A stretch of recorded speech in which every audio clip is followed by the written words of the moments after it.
Здравейте, хора! Подхванах една тема, която ме заинтересува и ще изразя мнението за така наречените хейтери. Клипа няма да е много дълъг, просто изразявам мнение и сега започвам. Хейтери, обръщам се към вас и искам да ви кажа само едно нещо. Това, че сте анонимни и хейтвате всеки втори, не ви прави център на внимание. Не знам дали хейтвате, защото си търсите внимание или защото животът ви е толкова скучен и сте решили да се месите в живота на другите хора.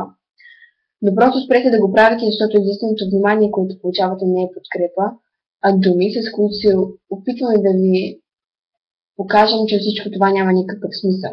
Но за жалост тези думи никога не помагат, защото вие сте изненадни същества, които си местят неща, които не ви засягат. Повярвайте, никой не ви е искал мнението. Дали харесате косата, стила или каквото и да е на някой човек. Ако някой искаше да знае, ще ви попита. Задръжте си мнението.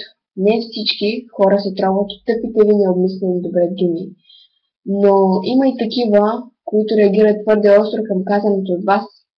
Така че мерете си думите и разберете, че начинът за изказване на мнение не е този да се криете зад клавиатурата.